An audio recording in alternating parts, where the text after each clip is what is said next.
Good morning, friends. Welcome back to another Monday morning watercolor tips video. My name is Emma Lefave, and on this channel on Monday mornings, I give you watercolor tips to help start you off on the right foot for the week. So today's video, we're going to be talking all about different floral perspectives and how to paint them. I recently did a reel on my Instagram and a lot of people really liked them, so I thought I'd go a little bit more in depth today on how to paint different floral perspectives and give you a few more tips. So let's jump right in and start. Okay, so we're talking about floral perspective today. And for this, I have my trusty little fake flower that I got from Michael's, just to give you kind of an idea of how to do this. So I have this fake anemone here, and I'd like to think of it more as a flat flower. When I'm saying a flat flower, I mean like when you turn it to the side, it's a flat flower. It's not like a bulbous flower like a rose or a peony, where it's kind of like a ball. These ones are more flat. So like daisies, anemones, sunflowers, where they have that stamen and all the flower petals kind of go out to the sides. These are the flowers that I'm talking about today. So we are most used to drawing flowers with this top-down perspective, right? Where we have our stamen in the middle and then our flower petals that go around. This is how we've been drawing petals and flowers since we've been children, right? We have that top-down perspective. Now, what I want you to try and think of is what would it look like if we turned it to the side, if we tilted it just a bit. Okay, so it's actually really great to kind of get some of these either real flowers, but the fake flowers you'll just have forever, to kind of give you an idea of how to approach flower perspective and like tilting it on an angle. So I want you to look at this flower and see what happens to it when I tilt it on an angle. Okay, so imagine it as a circle. Okay, I want you to imagine all these flowers as circles, okay? And our stamen, the center, is right in the middle of the circle. Now look what happens to the flower when we tilt it. Okay, we still have this circle shape, right? But we've now changed the position of the stamen and the petals are different sizes. So what you're gonna do is if we're tilting our flower to, say, the top right corner, we can see that our stamen has now shifted down and our petals on this side are longer. So when you are drawing or painting a flower, think of it as a circle, and then whatever way you are tilting your flower to, shift the stamen to the opposite side. So it's tilting that way. I'm going to move the stamen, the center of the flower, to the bottom corner. Okay, and then you're just going to draw your petals accordingly using this circle as a guide. So I'm just going to go loop and go around. And then as we reach, and these are not good drawings, as we reach the sides, you're still going to use the circle as a guide, but you're going to start curving the petals, okay? Because all the petals are still facing this way. They're all tilted that way. So you want to curve everything that way. And then as we reach the bottom here, you're only going to see the bottom, like this like short kind of stubby version of it. So it's going to be a smaller petal like this. This is not a great drawing. And then you'll also see that maybe some of the flower petals are folded. So you could always do like a little line like that. However, and even some of these on the side, maybe you see the side of the flowers. Okay, it's actually a lot more simple than you think. So there's one perspective of the flower. What if we wanted to tilt it a different way? Let's try and do it without the flower as a reference. Okay, so say we're doing a bouquet of 3 flowers and we don't want this top-down perspective of all 3 flowers. We want them pointing in different ways to give this kind of like nice shape to the bouquet. So we're going to do 3 flowers and we're going to have one facing this way, one facing this way, and one facing down. Okay, so let's think of our flowers as circles, okay? They're not great circles. I'm going to do that. There we have our 3 flowers. I'm just going to go to a new layer so we can just delete those later. Now, our first flower is pointing the top right like we just did. So we're going to move our stamen down. Yep. And we're going to draw our petals using the circle as a guide. Again, this is not great drawing. We're just doing it really fast. Curving those petals all around that way, right? Then as we get to the bottom, making them flatter. And again, you can do your kind of little curved petals like this. Okay. And then we're going to do this side. So if it's pointing this way, we are shifting the stamen down to this corner. Let's do more of like sunflower petals. like this, like this. Okay, again, curving, they're all curving up. And then as we get to the bottom, you can do like shorter petals like this, but some can also kind of like curve up in front of the stamen. You know, play around with it like that. Okay, and then our last one is pointing down. So we are shifting our stamen this way. Okay, let's do kind of like a poppy almost. Okay, so we can do these bigger, jagged kind of petals like this. And then these ones can be curved, so let's go around the circle like that. And then the curve would be on this side. And then you can always do your little lines. Always curve it with the shape of the petal. And then the centers are another thing you need to consider, because if you have a center like an anemone, okay, so we have these little lines, this is also going to shift too, right? Top-down version, everything's kind of even. You have the circle in the middle and lines all coming out.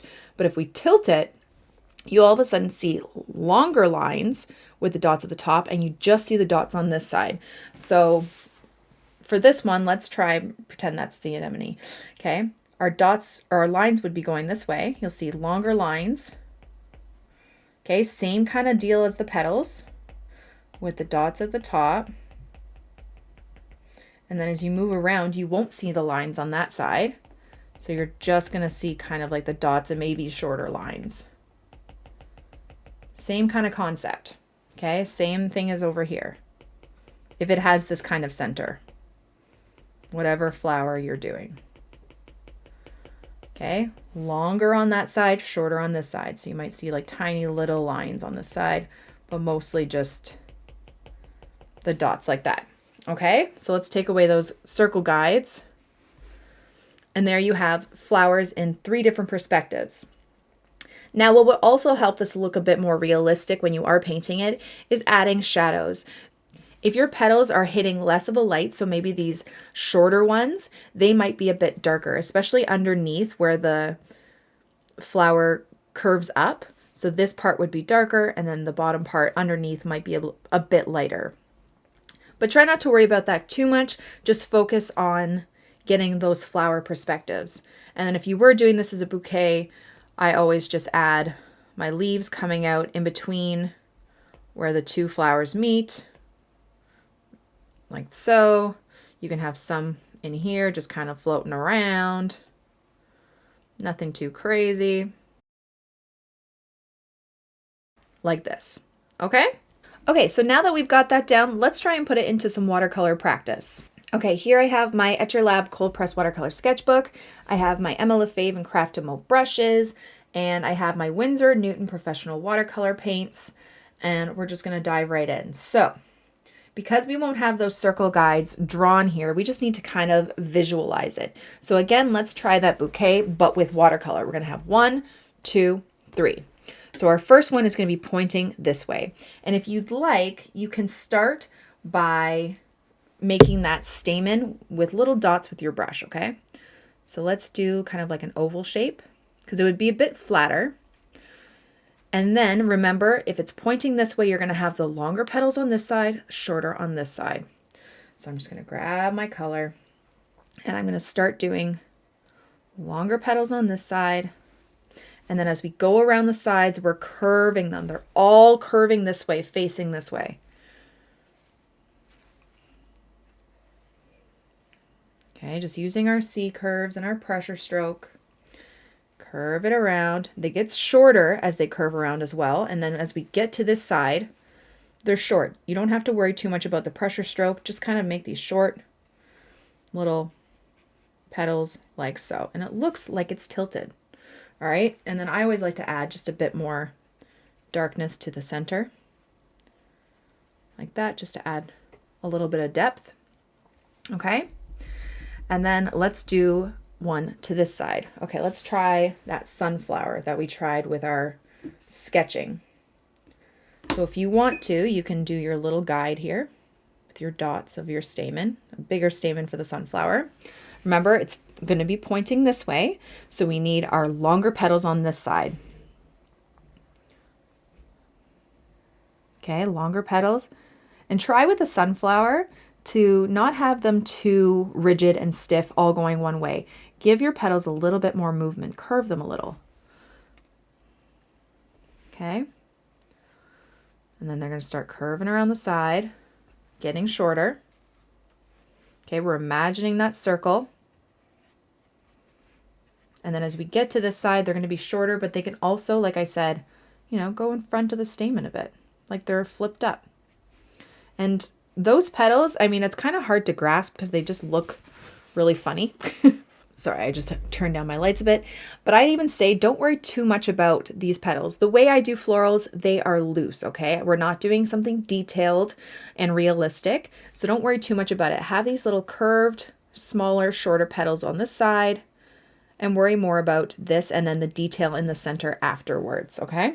I'm just going to add a little bit more of a darker yellow in between just to get a bit of separation in between those petals. Like that. Okay, and then we'll do the stamen afterwards. All right, so we have 1, 2, and then our last one's going to be pointing down. Okay, let's grab like a reddish color. Okay, doing our stamen again, kind of a flatter oval. And we're just going to do some petals. Remember, petals longer on this side.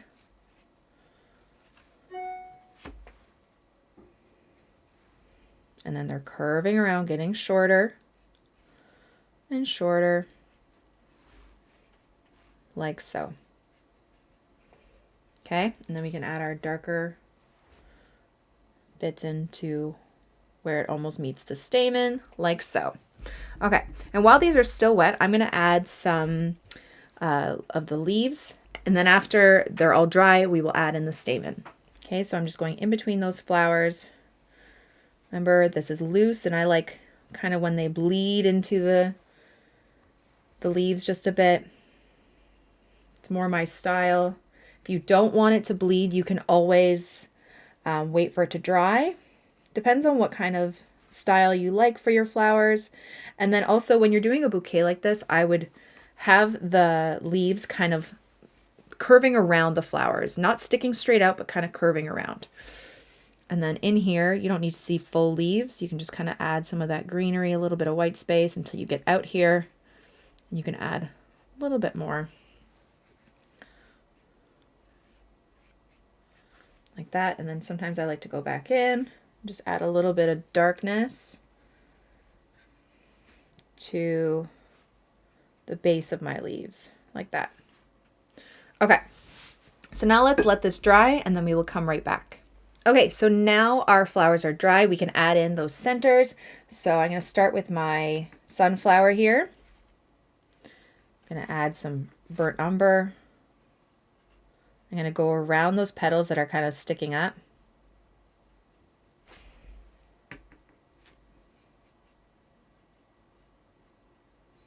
Like so. And then I'm going to grab a little bit of darker brown and tap it around, giving a little bit of texture.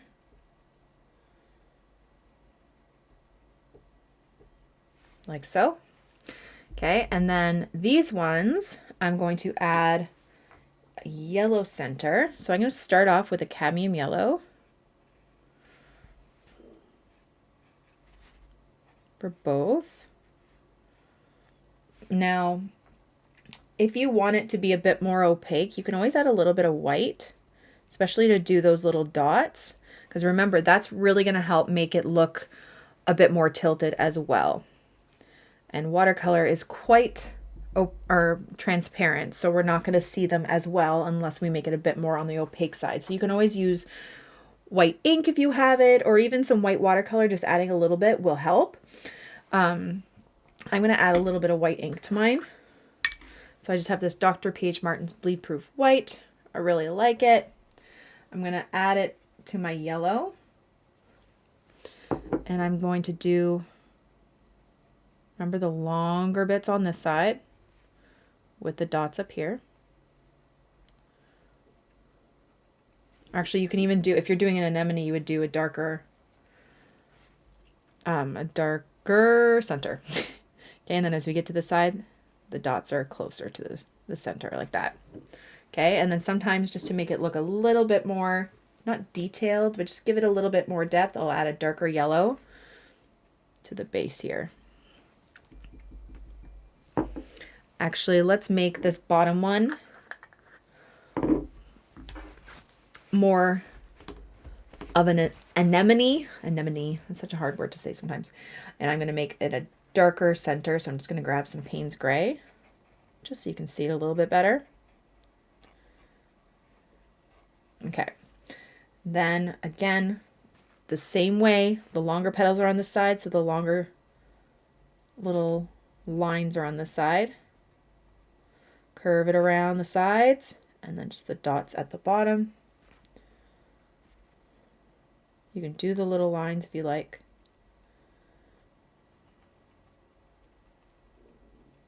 Like that.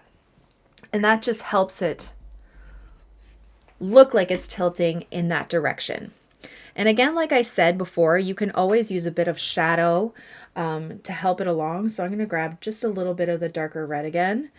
And you can, you know, do little bits of curves like it would be if you want to outline a bit of your petals a bit more. You can do that. Just have it coming in. You could do some lines, some texture.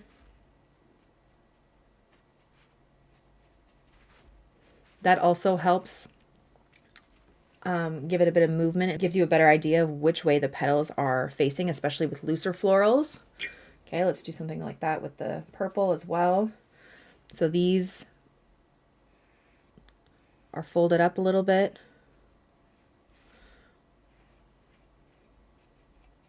Again, it doesn't have to be too detailed or perfect. They're still loose, but you're just giving that illusion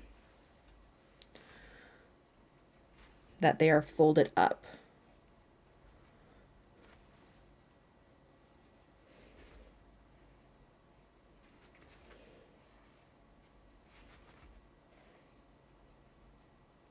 Like that. And that just helps it a little bit too. And you can always do the same thing with the sunflowers as well if you want to add that little bit of detail. It just gives you a better idea of which way the petals are pointing, like so. And there you go. There are my tips on creating different flower perspectives. Thank you guys so much for watching my video. I really hope you liked it and I hope you learned something. Don't forget to subscribe to this channel and hit that notification bell to get notified every time I come out with a new video. And don't forget to follow me on all my other platforms for tons more content. Have a wonderful day, guys. I'll see you guys soon. Bye.